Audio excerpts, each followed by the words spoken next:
Is Africa's ICT landscape a continent unleashing vast potential or one riddled with hidden challenges? Let's find out with Adrian Hall, a seasoned expert, and discover how to navigate it for success. Adrian Hall has spent over 20 years supporting technology companies entering the African market. Through his company, RigbyHall, he connects businesses with the most relevant solutions by leveraging his extensive network and partnership with the high-tech park in Abu Dhabi. His expertise spans various sectors, and his focus on digitization is driving innovation and economic growth across Africa. We're very excited to get things started and invite Adrian Hall to our interview to discuss the intriguing market of Africa. I think it brings a lot of challenges, but at the same time, exciting topic to explore. Adrian, thank you very much for joining us.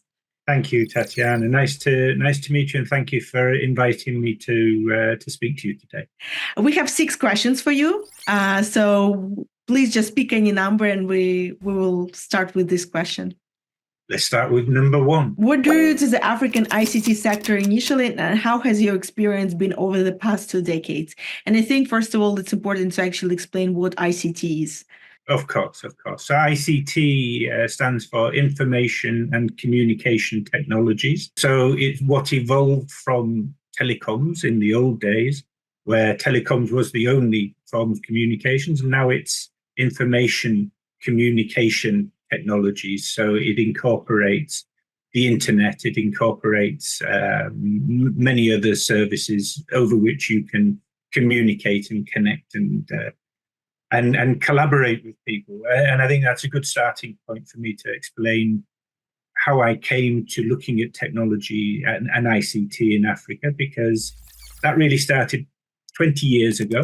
I was working for an events company in London and in the events industry, organizing events around technology, communication technologies in Europe. And then I was approached by a competitor company asking if I would help them to organize similar events, but in Africa specifically. And I've always had a fascination with Africa. I think, like most people, it's a continent of mystery to a lot. It's an interesting place when you look at the diversity of cultures, when you look at the landscapes, you look at the animals that you can see across the continent. It's just an exciting place for your imagination to run wild with, I think. The opportunity enabled me to do what I was good at, organizing events, but also to do it in a place where I had a fascination, which was Africa. It's interesting because at that time, trying to organize events, trying to connect and communicate with key decision makers had many challenges because websites weren't very prevalent, shall we say. So governments, I'd be trying to invite ministers and key directors from government agencies to attend business summits, industry leaders and others. And the websites weren't there to find out who those people were, what their names were within the organizations. Contact numbers for those organizations often didn't work when you could find a contact number. And when the number did work, often people didn't answer the phone, so you couldn't get through to them anyway. So there was a lot of challenges with trying to just reach the people, engage with them, and to communicate with them in the first place. And at that time, I didn't have a team of people to play a numbers game. So I had to work with patience and persistence and a bit of ingenuity in order to get through to people, in order to speak with them. And when I did get to speak with them, I made sure that we connected well, properly, and I got all of the information in one go as much as possible. But what it meant was I made and forged strong relationships with key decision makers, and many of those relationships I've kept right up to today. And that's held me in good stead for future development of business development opportunities on the continent, because these are still people that are decision makers, or the people who used to work for them are now the decision makers, and so they're familiar with me, and that's held me in good stead. Okay, shall we go to the next question? Which number is it? Go number 2. Why not? What are the biggest opportunities you see for digitization across Africa? Let's make it not about digitization. Let's make it opportunities. So opportunities I see as a product of overcoming adversity. challenges. And when you look at challenges in Africa, they come down to the size of the continent. It's a huge place, and it's not an easy place to get around. So the challenges that you have in Africa are related to what we would consider to be, shall we say, everyday things. So education, for instance, we take for granted. It's easy to get to a school. It's easy to get to lessons, to access lessons, good teachers.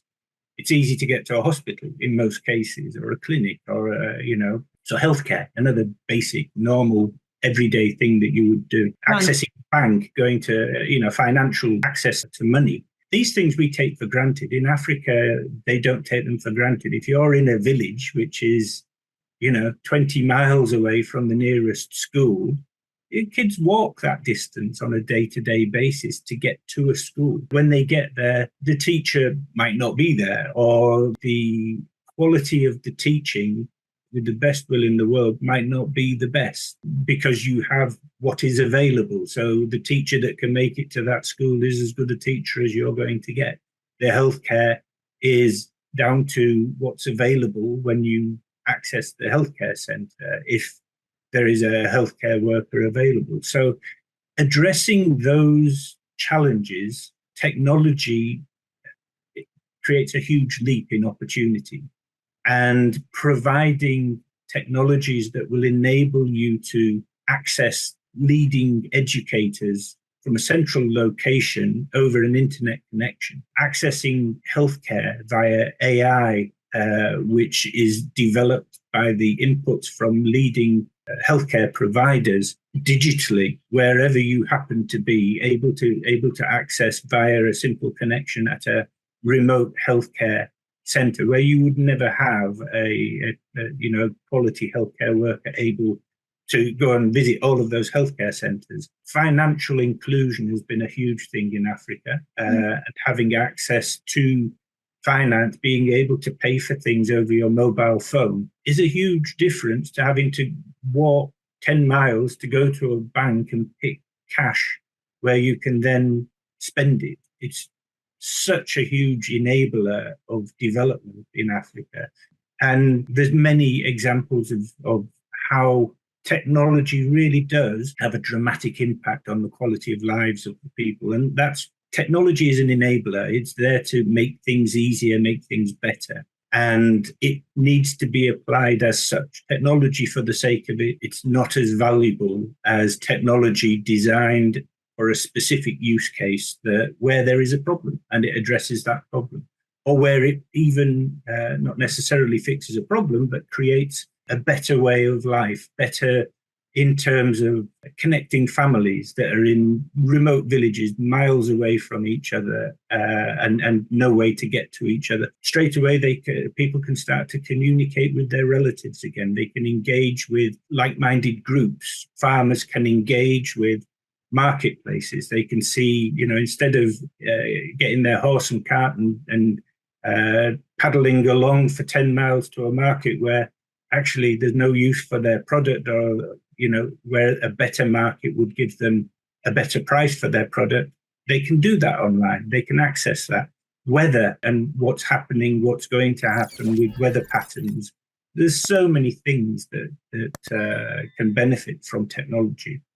Just applying the solution to a problem. Thank you for this detailed response. In the second episode with Adrian Hall, we'll explore the underlying issues that are the real barriers to effective ICT development in rural Africa and discover potential solutions to bridge the digital divide.